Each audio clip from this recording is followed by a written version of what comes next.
மொத்தமாக 1750 ரூபாய் சம்பள அதிகரிப்புக்கு செல்ல போகின்றோம். இந்த 200 ரூபாய் சம்பள அதிகரிப்பு அரச தரப்பிலிருந்து தான் இறுதியிலே வழங்கப்பட போகின்றது. நான் நினைக்கின்றேன் பெருந்தோட்ட தொழிலாளர்களுடைய எண்ணிக்கையை பார்க்கின்ற பொழுது இது அரசாங்கத்துக்கு ஒரு பாரிய சுமையான ஒரு தொகையாக அமையப் போகின்றது. நாங்கள் முதலாளிமார்கள் சங்கத்துடன் நாங்கள் நிறைய பேச்சுவார்த்தைகள் நடத்தி அவர்களுடைய உள்ள குறைபாடு, அதாவது பசலை இல்லாத தன்மை, அந்த செழிப்பு இல்லாத காணிகள், தோட்டத்தில் உள்ள வருமானங்கள் குறைவு, பராமரிப்பு இல்லாத தோட்டக்காணிகள், அதே போல் அவர்களுக்கான அந்த வழங்க வேண்டிய பசலைக்கான சலுகைகள், இது அனைத்தையுமே பற்றி பேசப்பட்டு நாங்கள் எடுக்கப்பட்ட ஒரு தீர்மானத்தின் அடிப்படையில் அந்த தொழிலாளர் அந்த முதலாளிமார்கள் சங்கம் 200 ரூபாய் வழங்குவதற்கும் அவர்களுக்கு இந்த வருகைக்காக ஊக்குவிப்பு பணமாக 200 ரூபாய் அரசாங்க தரப்பில் வழங்குவதற்கும் இணைந்து தான் இந்த 1750 ரூபாய் சம்பள கொடுப்பனவு, சம்பள அதிகரிப்பு என்பது இப்போ நாங்கள் அதை சாத்தியப்படுத்தி கொண்டிருக்கின்றோம்.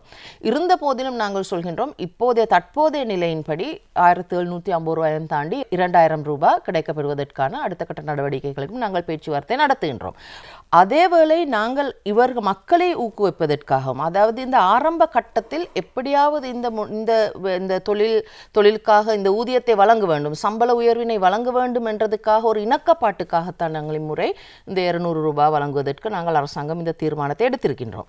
அடுத்த கட்டத்தில் நாங்கள் பார்க்கின்றோம், நாங்கள் அந்த கால அவகாசம் கொடுத்திருக்கின்றோம் அவர்களுக்கு. அவர்களுடைய அந்த பொருளாதார அபிவிருத்தி, அதாவது அவர்களுடைய அந்த அவர்களுடைய லாபத்தை பெறுகின்ற அளவுக்கு அது ஒரு பங்காக ஏனைய இது எதிர்வரும் வருடங்களில் இந்த சம்பள அதிகரிப்புக்காக நடவடிக்கைகள் அவர்கள் அதாவது தோட்ட உரிமையாளர்கள் சங்கம் மேற்கொள்ள வேண்டும் என்ற அடுத்த கட்டத்தில், அதாவது 2000 ரூபாய் அடுத்த இதற்கு மேலதிகமாக ஏற்படுகின்ற அடுத்த வருடம் சம்பள உயர்வுக்காக நாங்கள் அந்த தோட்ட உரிமையாளர்களையும் வலுப்படுத்துவதற்காகவும் இந்த ஊழியர்களை ஊக்குவிப்பதற்காகவும் அரசாங்கம் எடுத்த ஒரு முயற்சியாகத்தான் நாங்கள் இதை சொல்கின்றோம். எங்களுடைய அரசாங்கம் என்ற தரப்பில் எங்களுக்கு குறைக்க முடியுமான முக்கிய செலவுகளை, வீண் விரயத்தை குறைத்துட்டு முக்கிய செலவுகளை மாத்திரம் மேற்கொண்டு தான் இந்த நாங்கள் பயணத்தை மேற்கொண்டிருக்கின்றோம்.